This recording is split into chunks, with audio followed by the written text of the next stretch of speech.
Hey, happy weekend, nerds and nerdettes and various dummies out on the internet. Welcome to a brand new episode of Anime Streaming Showcase.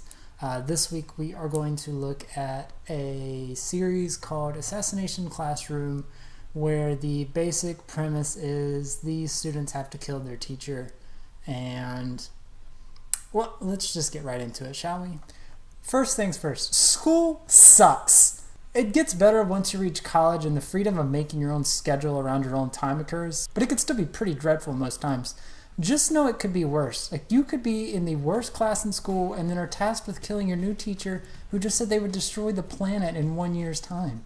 That's the basic idea of Assassination Classroom, and as grossly silly as it might sound, it actually has presented one of the most emotionally driven anime I've ever seen, along with its manga, and it's quickly become one of my favorites of all time.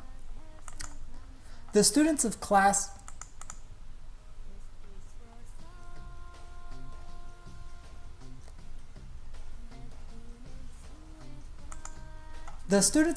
E are the worst of the worst in terms of grades, expectations, social status, everything. The entire student body ostracizes them, and they're relegated to the most derelict building of the entire school to be taught by a tentacled, smiling emoji alien that's threatened their existence. The students dub him Koro-sensei after being tasked to save the world and eliminate him before the year is out. They're hardly reluctant to their newfound task, and they're quickly weaponized to defeat their new teacher. Naturally, a being that has the capability to destroy the planet isn't going to go down so easily, so the children often must be sneaky and deviously cunning in their attempts. Koro-sensei is easily able to subdue and disarm any traps it has devised, but his true aim is to do what no one else was willing to do for this class and these students. It's to help them learn, it's to help them grow and unlock their full potential, and that's it. That's every sense of the show. Assassination Classroom at its roots is a comedic manga/anime that squeezes in action and drama sporadically. Most episodes after the introductory ones are typically centered on a particular character and Koro-sensei diminishing their weaknesses while showcasing their strengths. The cast is large, but it's never overwhelming because the show tends to ultimately focus on the three main students, Nagisa, Karma, and Kayano. I may go as far to say that Nagisa is the penultimate protagonist of the Assassination Classroom, as he's often the focus of most situations or plots of the series. While the other students have at least mildly interesting something quirks like drawing or horror studies, Nagisa is us, the reader, still trying to understand their role in the world, or his role in the world. Thanks to the task at hand, though, of killing their teacher, Nagisa does learn that he has quite the penchant for assassination, given his relatively overlooked existence and ability to sort of blend in. Next to Koro-sensei, he's the only other character with a ton of depth and growth throughout the series. But that's not to say the other students aren't dealt their own problems. Nagisa is just the one of the few students to be prominently featured. Koro-sensei is, without a doubt, the star of the show and will certainly be the standout character for a number of reasons. We're going to forgo talking about his appearance, though, because it's too obvious as a characteristic. His charm and his wit and his perseverance and his abilities to do what no other teacher could or even wanted to do are really his best features. What starts as a battle of survival against him starts to slowly unravel to a show that Koro-sensei's goal was beyond that premise. He sees something in every single one of his students in his class, and along with everyone he encounters, he's determined to leave the planet in a better place than before he destroys it.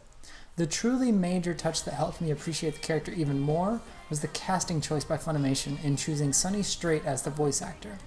It is essentially hearing DBZ's Krillin teaching these kids, but his calmness and positive tones and encouragement make the character even better. He hits all the gamuts. He can be wacky, he can be wild, over the top when he's necessarily needed, but he's always coming back to that core of the character, and he's delivering a memorable performance. So admittedly, yes, I did watch Assassination Classroom dubbed, and I may have discussed this before on Twitter, but my choice to do this lies in the fact that in most Japanese comedic shows, their key to their timing lies in often specific linguistic wordplay and delivery. Something US comedy has, but it's different, and I don't think it translates well. I don't think you could go wrong subbed or dubbed regarding Assassination Classroom. In this case, it was just my personal preference. Now, as much as I did enjoy the overall premise and characters of Assassination Classroom, there were a number of moments where I couldn't help but sort of raise the proverbial eyebrow at the absurdity. The most egregious example that I can name stands out And it happens a little bit later in the series where Nagisa and Karma literally hijack a space shuttle and hack the International Space Station to receive data. These children, these fucking children, have no space training, have no ability whatsoever, but they launch themselves into space and they are just suddenly up there hacking and stealing information from these. It's nuts. It's absolutely nuts. The fact these students can simply propel themselves into space with scant planning or any idea of training and return without dying, it just blows my mind. Now, Curtis, you're watching a show about an alien invader teaching children. Look, I hear you. I realize that this premise is already silly, but it's simply too much. It doesn't break the story, and it doesn't ruin the show. It was just simply so goddamn far-fetched. I almost felt insulted as a viewer and as a reader.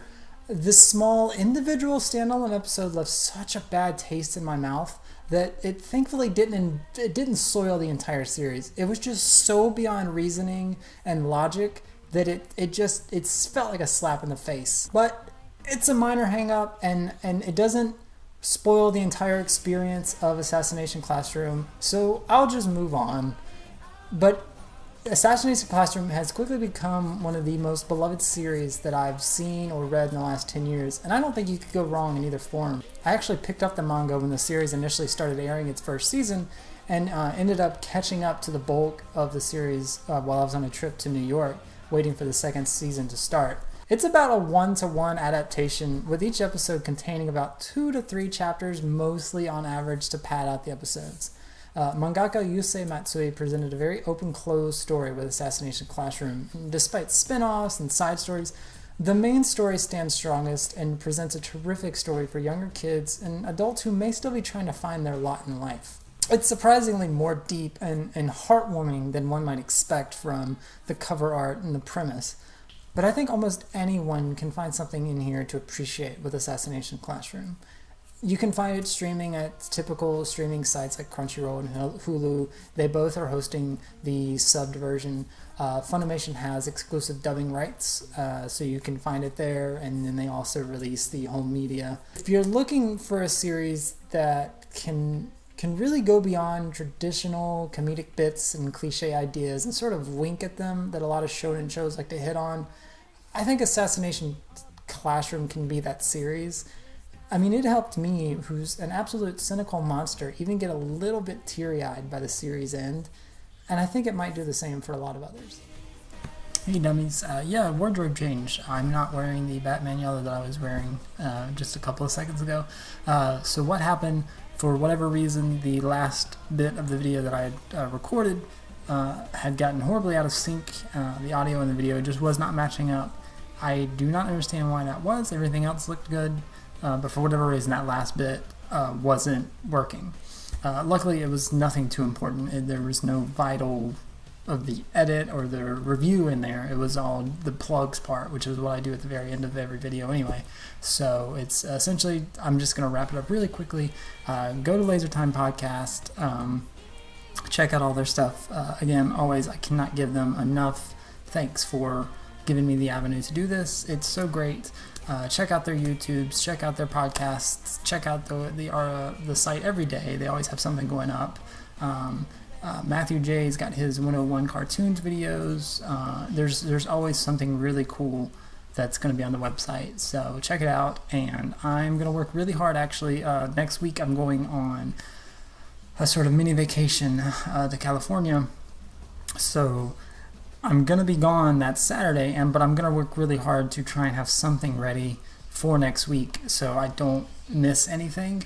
I don't want to stress about it either, but at the same time I want to make sure that I have something in the pipeline, so to speak. So I'm going to work on that really hard to try and get that out, okay? But I will see you guys on the next Anime Stream Showcase, whenever that might be. Later.